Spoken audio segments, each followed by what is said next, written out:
Hello students, मेरा नाम शिखा है। लर्न स्मार्ट विद अशोक बकारिया के इस चैनल पे आपका बहुत सा वेलकम। लास्ट जो 2 सेशन हमने लिए थे वो हमने +1 की क्लास के सेट चैप्टर का ही हम पढ़ा रहे हैं।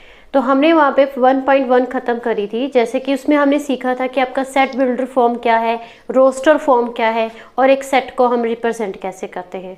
तो उसी चैप्टर को कंटिन्यू हम कर ही जा रहे हैं। आगे का जो है हमारा वो हम आज देखेंगे कि क्या हम पढ़ेंगे। तो सेट की डेफिनेशंस और उसके टाइप बहुत से होते हैं, तो उनमें से कुछ आज इस तरह के सेट है। फर्स्ट पहला आ जाता है एम्प्टी सेट। एम्प्टी सेट अगर मैं बात करूं तो नाम देख के ही आपको पता चल रहा होगा कि क्या मीनिंग है, मतलब खाली।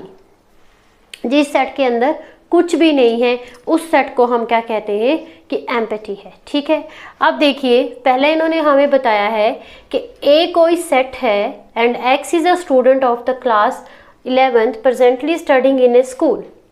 क्लियर?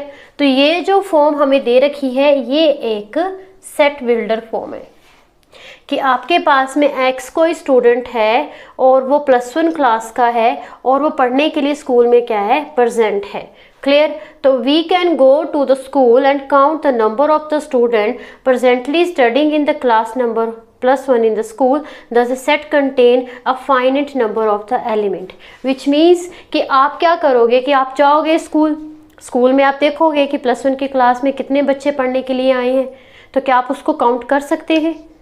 यस, आप उसको काउंट कर सकते हैं, क्योंकि हमें पता है कि उस क्लास में 16 या 20 जितने भी बच्चे आए हैं आप उनको काउंट कर लोगे कि इतने बच्चे जो हैं वो आज क्लास में या स्कूल में +1 क्लास के प्रेजेंट हैं। Clear? We now the write another set B. अब इसी तरीके से हम कोई एक बी सेट ले रहे हैं। बी सेट में हम क्या कंसीडर कर रहे हैं, फिर से एक कोई सेट बिल्डर फॉर्म हमें प्रोवाइड कराई गई है कि एक्स जो है इसे student presently studying in the both class 10th and +1। आप कोई एक्स कोई स्टूडेंट है और वो 10th और +1 दोनों साथ में पढ़ रहा है, तो ऐसा हो सकता है यह बच्चा 10th में होगा या तो बच्चा +1 में होगा। ये तो नहीं है कि 10th के साथ साथ वो +1 भी कर रहा है, ऐसा नहीं होगा। तो यहाँ पे जो एलिमेंट आएगा कुछ भी निकल के नहीं आएगा। क्लियर? जब हम इसका रोस्टर फॉर्म बनाएंगे इस सेट का, ये जो लाइन दे रखी है आपको, इस सेट बिल्डर फॉर्म का जब हम इसका रोस्टर फॉर्म लिखेंगे तो ब्रैकेट के अंदर तो कुछ भी नहीं आएगा। क्लियर? तो इसी सेट को हम क्या बोलेंगे कि ये क्या है, हमारा एम्प्टी सेट है, बिकॉज इसमें कोई भी एलिमेंट जो है वो प्रेजेंट नहीं है। ठीक है, जिस सेट के अंदर कोई भी एलिमेंट हम नहीं लिख पाते हैं या नहीं आता है तो उसको हम क्या कहते हैं, एम्प्टी सेट कहते हैं। जैसे यहाँ पे भी बता रखा है the set B contain no element at all, कि वहाँ पे हमारा कोई भी एलिमेंट जो होगा प्रेजेंट नहीं होगा। यहाँ तक क्लियर हुआ बच्चों? आगे देखिए इन्होंने इसको थोड़ा सा और भी बढ़ाया है। एम्प्टी सेट की डेफिनेशन हमें प्रोवाइड दे रखी है कि a set which does not contain element any element is known as empty set, null set या वॉइड सेट। मतलब एम्प्टी सेट को ही आप क्या कह सकते हैं कि ये नल सेट भी है और ये वॉइड सेट भी है। मतलब कि कोई भी एलिमेंट हमारा इस करली ब्रैकेट के अंदर नहीं लिखा जाएगा, वो हमारा क्या रहेगा, एम्प्टी सेट रहेगा। क्लियर है बच्चों? आगे चले देखिए। अब आगे क्या है, थोड़ा सा हमें बताया गया है कि एम्प्टी सेट को हम रिप्रेजेंट कैसे करेंगे। हर चीज़ को जब तक हम रिप्रेजेंट नहीं करेंगे तो हमें उसका पता ही नहीं चलेगा कि क्या है ये। उसको कुछ ना कुछ सिंबल या कोई ना कोई तो फॉर्म रखनी ही पड़ेगी जिससे कि हम उसको डिनोट करेंगे। तो यहाँ पे लिखा है according to this definition B is an empty set while A is not an empty set. The empty set is denoted by the phi। और इस तरीके से ध्यान से समझिएगा, ये बहुत ही इंपॉर्टेंट लाइन है। मोस्टली बच्चे इस लाइन में गलती करते हैं क्योंकि उनको ये क्लियर ही नहीं है कि क्या चीज़ है। देखिए जब हम कोई भी सेट के आगे, मैं जैसे मान लीजिए ए लिख रही हूँ, ए के आगे मैंने फाई लिख दिया, यहाँ पे आपको नहीं दिख रहा है तो यहाँ पे मैं बताती हूँ कि अगर आपको कोई मैंने ए सेट दिया है और उसकी एलिमेंट लिखने के बजाय कुछ भी एलिमेंट निकल के नहीं आ रहे, मैं फाई लिख दूंगी तो ये क्या है, एक नल सेट है। क्या है, एक नल सेट है। और अगर मैं उसी की जगह पे ए के साथ ऐसे लिख दूंगी करली ब्रैकेट, और करली ब्रैकेट क्या है, बिल्कुल खाली है, इसको भी हम क्या कहेंगे, null set.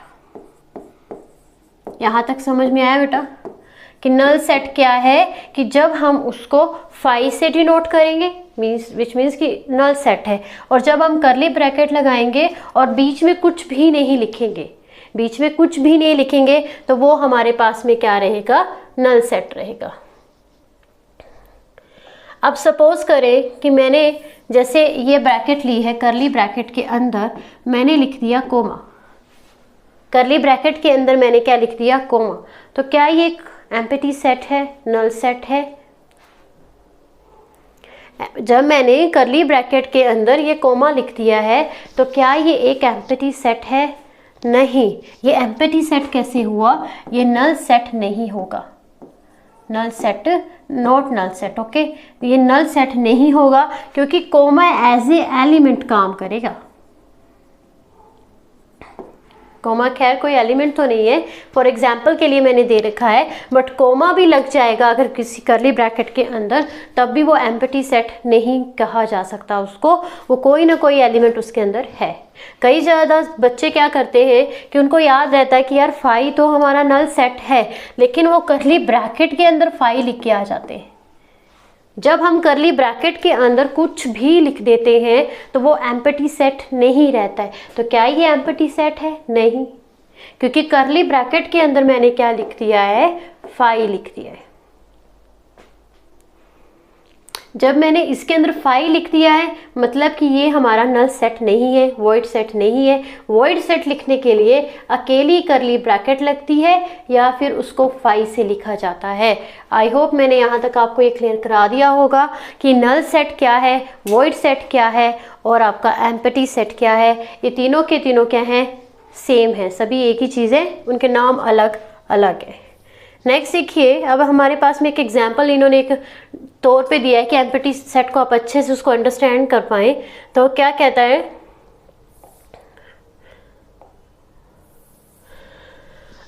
Late A is equal to, let A कोई सेट है हमारे पास में, अगेन हमारी सेट बिल्डर फॉर्म आ जाती है। देखिए आपने पढ़ी है अभी पिछले जो सेशन हुए हैं कि x1 जो है less than x and less then 2।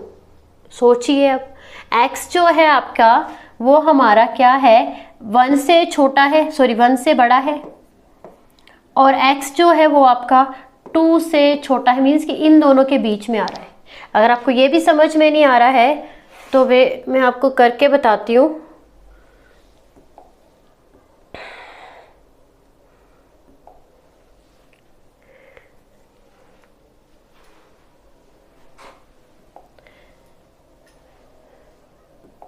ये देखिए, अब हम मुझे स्टेटमेंट दे रखी है कि x is less than 1 is less than greater than x and इस तरीके से। तो क्या ये एक नल सेट है? आप यहाँ के एलिमेंट पहले ढूंढिए, यहाँ पे लिखिए क्या आ सकता है कि x जो है वो आपका मतलब 1 से बड़ा है। x जो है वो 1 से बड़ा है, तो 1 से बड़ा क्या आएगा, 2 आएगा, 3 आएगा, 4 आएगा, 5 आएगा, 1 तो नहीं आएगा ना। 1 क्यों नहीं आएगा? क्योंकि यहाँ पे इक्वल का साइन नहीं लगा है। दूसरी तरफ आपको कहा जा रहा है कि x जो है वो 2 से बड़ा नहीं है। यहाँ पे कह रहा है कि x जो है वो आपका 1 से बड़ा है, और यहाँ पे कहा जा रहा है कि x आपका 2 से बड़ा नहीं है। ना तो वो 1 में आ रहा है ना तो वो 2 में आ रहा, मीन्स कि यहाँ पे तो कोई एलिमेंट आ ही नहीं रहा। 1 हम लेंगे नहीं क्योंकि यहाँ पे हमें मना किया है। तो ये जो सेट बन के आएगा हमारे पास में, ये बन के आएगा एम्प्टी सेट। ये हमारे पास में क्या बन के आएगा, एम्प्टी सेट, क्योंकि यहाँ पे कोई भी एलिमेंट जो है वो नहीं आ रहा। आगे देखिए, नेक्स्ट देखिए, नेक्स्ट जो एग्जाम्पल है X square minus 2 is equal to 0। तो ये भी हमारा जो आएगा एक एम्प्टी सेट की तरह ही आएगा। अब आगे है, इसी तरीके से आपने लिख देने हैं कि एम्प्टी सेट क्या है और क्या नहीं है। नेक्स्ट आता है finite and infinite set. Finite and infinite set आता है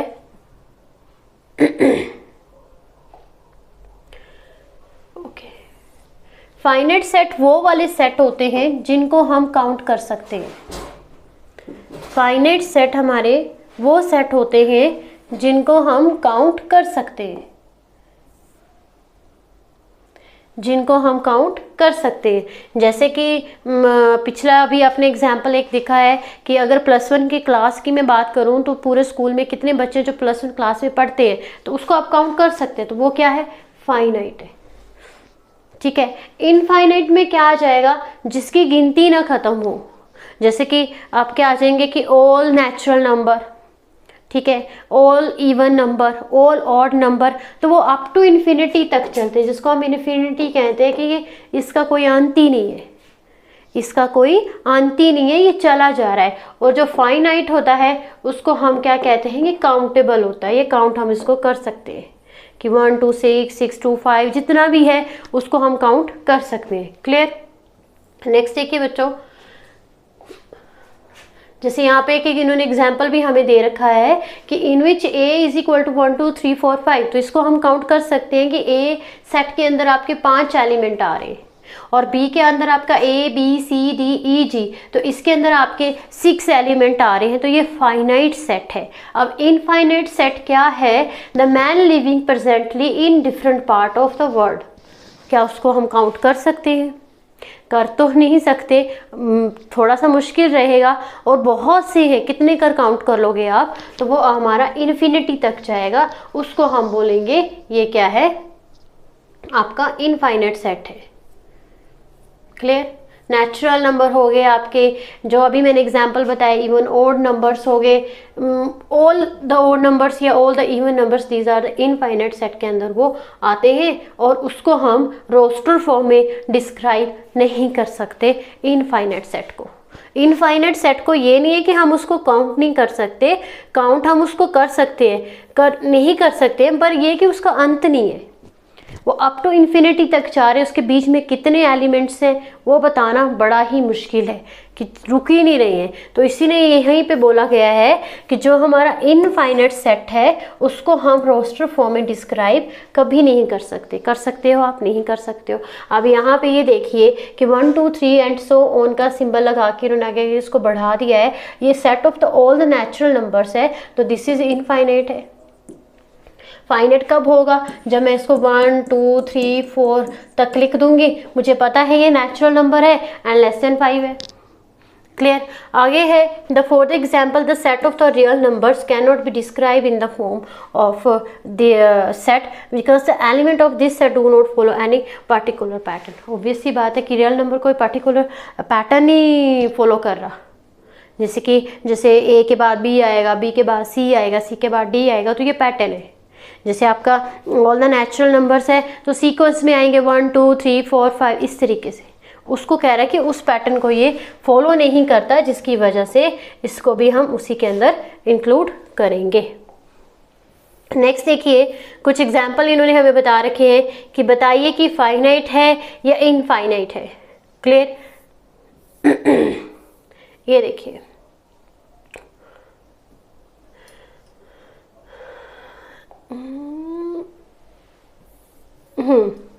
तो फर्स्ट क्वेश्चन यहाँ पे 1 2 है, मतलब वो आपने जो पीछे देखी थी आपकी सेट बिल्डर फॉर्म, उसको सॉल्व करके इसका आंसर निकाला है। तो यहाँ पे है हमारे पास में कि n जो है, x जो है बिलोंग्स टू n, मीन्स कि ये आपके बिलोंग कर रहा है नेचुरल नंबर को, and x is a prime number, x is a prime number. तो प्राइम नंबर कोई 1 2 4 तो नहीं है कि आप उसको लिख दोगे और ख़त्म कर दोगे, उसका सेट क्या बनाओगे आप। प्राइम नंबर 1 है, 2 है, 3 है, 5 है, 7 है, फिर उसके बाद 9 11 है, 13 है, 17 है, तो ये चलता चलेगा इन्फिनिटी तक। तो ये किस में आएगा, आपका इनफाइनाइट में आएगा। ठीक है। फाइनाइट कौन होगा, जिसका एक स्टॉपिंग पॉइंट होगा, जिसको आप गिन सकते हैं। अच्छा, एक और चीज़ कि जो हमारा नल सेट है, नल सेट है ठीक है, जिसको हम डिनोट करते हैं आपका फाई से, या फिर कर्ली ब्रैकेट को खाली छोड़ देते हैं, तो उसको भी हम फाइनाइट सेट भी कहते हैं, क्योंकि कुछ नहीं है, खाली है, तो वो काउंटिंग में आ रहा है कि कुछ भी नहीं है। क्लियर, तो वो फाइनाइट सेट में ही आएगा। आगे देखिए, इक्वल सेट। अच्छा, इक्वल सेट में क्या है, ये थोड़ा सा समझने वाला है इसमें आपका, कि एक आता है आपका इक्वल आता है, आई थिंक एक इक्वलेंट भी आता है, वो थोड़ा सा आगे आएगा। But first of all we discuss about the equal set, in which क्या रहता है कि given the two set A and B, if every element of A is also an element of B, कि जो एलिमेंट ए का है वही element किसका है, बी का भी है। If every element of B is also an element of A, then the set of A and B are said to be equal। Clear, I think यहीं पे होगा इसका अनइक्वल का, तो मैं आपको बता भी दूंगी। देखिए, ठीक है, देखिए A and B clearly the two set exactly the same elements. आपको क्या चाहिए उसमें, बिल्कुल सेम एलिमेंट चाहिए, तभी हम उसको इक्वल सेट बोलेंगे, कि जो एलिमेंट ए के अंदर है वही एलिमेंट बी के अंदर होने चाहिए, ऑर्डर चाहे जो भी हो। जैसे कि एग्जांपल दिया है हमें 1 2 3 4 एंड 3 1 4 2, तो ये इक्वल ही है, क्योंकि इसके जो एलिमेंट है वही हमारे बी के हैं, तो ये हमारे क्या आ जाएंगे, इक्वल सेट में आ जाएंगे। और अनइक्वल में क्या आएंगे, कि जब आपके एलिमेंट सेम नहीं है, वो अनइक्वल में आ जाएंगे। क्लियर बच्चों, ठीक है, ओके।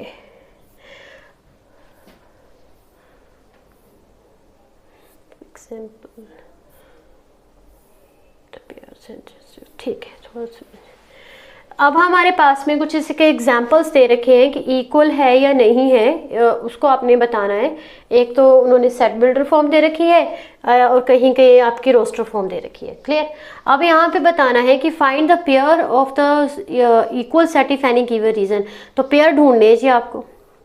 पेयर कैसे ढूंढोगे आप, A is equal to 0, pair second pair कहाँ पे है, अच्छा इसके ए और बी में बताना है, ठीक है। तो ए आपका 0 है, ये आपका रोस्टर फॉर्म है।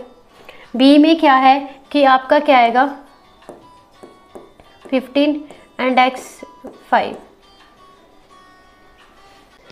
तो इसमें क्या करेंगे हम, जो आपका x जो होगा वो 15 से बड़ा होना चाहिए, x जो वो 15 से बड़ा होना चाहिए, मीन्स कि 16 होना चाहिए, 17, 18, 19, 20 इस तरीके से जाना चाहिए। और साथ में कह रहा है कि जो x है वो 5 से छोटा होना चाहिए। अब आप ध्यान से समझिए ना, इसमें 0 लिखा है, मीन्स कि 0 कोई ना कोई सेट है। अगर मैं बोलूँ कि क्या 0 एक आपका एम्पटी सेट है, नहीं, ये कोई ना कोई सेट है, तो ये नल सेट नहीं है। अगर 0 बीच में लिखती है तो आप ये सोचो कि यार ये नल सेट है, क्योंकि 0 तो एम्पटी है, कुछ भी नहीं है, 0 भी कुछ ना कुछ होता है, ठीक है, लेकिन ये नल सेट नहीं है। अब आपके पास में जैसे स्टेटमेंट बता रखा है कि x जो है वो आपका बड़ा है 15 से, 16, 17, 16, 17, 18, 19, 20 पता नहीं कहाँ तक जा रहा है। और साथ में ये भी बोल रहा है कि जो x है वो 5 से छोटा होना चाहिए, x जो है वो 5 से छोटा होना चाहिए, तो वो तो कोई भी नहीं आएगा, ठीक है। तो ये आपका इक्वल सेट नहीं बनेगा, ये आपका इक्वल सेट का पेयर नहीं होगा। यहाँ पे हमारा आ जाता है इक्वल सेट का हमने करना है, ठीक है। ये कुछ पेयर्स हमें दे रखे हैं और इसमें से हमें ये बताना है कि कौन सा आपका इक्वल सेट में आता है, कैसे आएगा। तो इक्वल सेट कौन सा होगा, जिसके एलिमेंट आपके बराबर होंगे उसको हम इक्वल सेट बोलेंगे, ठीक है। A is equal to curly bracket के अंदर 0 लिख रखा है, बी कोई सेट है जो कि सेट बिल्डर फॉर्म में है। अब हमें पता है कि जो 0 होगा वो हमारा नल सेट तो नहीं होगा, ठीक है। ओके, तो हमने इसमें सभी के साथ इसको कंपेयर करके बताना है कि कौन सा सेट आपका इक्वल में आता है, कौन सा सेट आपका नॉट इक्वल में आता है। तो इसको मैं आपको एक एग्जांपल लेके ही करवाऊंगी, कि एग्जांपल में ही समझाऊंगी कि किस तरीके से ये हमारा आएगा। क्लियर, देखिए ज़रा।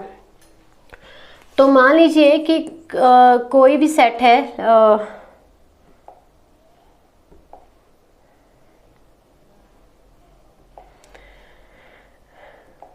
ए मैंने सेट ले लिया, ठीक है। A is equal to 1 2 3 and 4। And उसी तरीके से मैंने भी कोई स्टेटमेंट ले लिया आपकी सेट बिल्डर फॉर्म कि x जो है इज द नेचुरल नंबर, ठीक है, and less than 5, x is less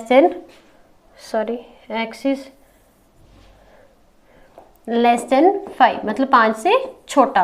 तो ये तो मुझे बना के उन्होंने दे रखा है, that is your roster form, और ये जो है सेट बिल्डर फॉर्म है।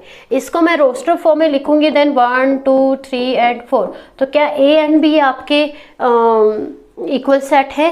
तो यस, तो आप इसको कैसे लिखोगे कि A is equal to B. Clear? अगर कोई सेट आपका इक्वल नहीं है, जैसे ए के कुछ एलिमेंट आते हैं आपके 2 3 4 समथिंग कुछ भी आ रहा है, एंड बी के आपके एलिमेंट आ रहे हैं 6 आ रहा है, 5 आ रहा है, 7 आ रहा है। अब आपको लगेगा कि काउंटिंग करके हम देखें यार इसमें भी 3 है, इसमें भी 3 है। नहीं, आपको काउंटिंग में भी बराबर चाहिए और एलिमेंट बिल्कुल सेम वही चाहिए जो ए के पास है। काउंटिंग में तो दोनों 3 3 हैं, लेकिन जब हम देखेंगे तो एलिमेंट डिफरेंट है, तो A is not equal to B, ये आ जाएंगे अनइक्वल सेट। क्लियर है बच्चों? ओके, तो बच्चों आज के लिए इतना ही। तो आज हमने सेट का आगे का कुछ पढ़ा है, जिसमें हमने एम्प्टी सेट सीखा है, आपका इक्वल सेट सीखा है। एम्प्टी सेट को हम नल सेट, वॉइड सेट भी कहते हैं, जिसको डिनोट करते हैं हम फाई से और करली ब्रैकेट के अंदर उसको लिखते हैं। पर करली ब्रैकेट के अंदर कोई भी एलिमेंट, आपको नंबर कुछ भी नहीं लिखना है। अगर आपने कुछ भी लिख दिया तो ये नल सेट नहीं कहलाएगा, ये कुछ ना कुछ आ जाएगा, जिसको कि हम फाइनाइट सेट कह सकते हैं कि ये काउंटेबल है। दूसरा हमने पढ़ा कि फाइनाइट सेट क्या है, इनफाइनाइट सेट क्या है। तो फाइनाइट सेट हम उसको बोलते हैं जिसे हम काउंट कर सके और जिसको हम गिनती में लिख सकें कि आपका नेचुरल नंबर है, लेस देन 6 है, लेस देन 7 है, जिसको हम काउंट कर सकें। और इनफाइनाइट सेट वो होता है जो अनकाउंटेबल होता है, जो अप टू इन्फिनिटी चलता है। जैसे कि मैं बोलूँगी कि सेट बनाइए आप ऑल द नेचुरल नंबर, तो बहुत से, तो वो आपका इनफाइनाइट सेट आ जाएगा। और अभी हमने लास्ट में सीखा कि इक्वल सेट क्या है, अनइक्वल सेट क्या है। इक्वल सेट वो होते हैं जो अपने जिसके एलिमेंट सेम हो, वो हमारे इक्वल सेट आ जाता है। और अनइक्वल में होगा जिसके एलिमेंट हमारे सेम ना हो। तो बच्चों आज के लिए इतना ही। आपने इस चैनल को खूब सब्सक्राइब करना है, शेयर करना है, लाइक करना है, और लर्न स्मार्ट विद अशोक बकारिया के इस चैनल को सब्सक्राइब भी करना है और इस ऐप को भी डाउनलोड करना है, ताकि हम इन फ्यूचर आपको और भी हेल्प दे सके। और आपकी जो भी प्रॉब्लम है related to mathematics, any subject, physics, chemistry, bio, तो आपको वो हम दे सके, हेल्प दे सके। Thank you so much.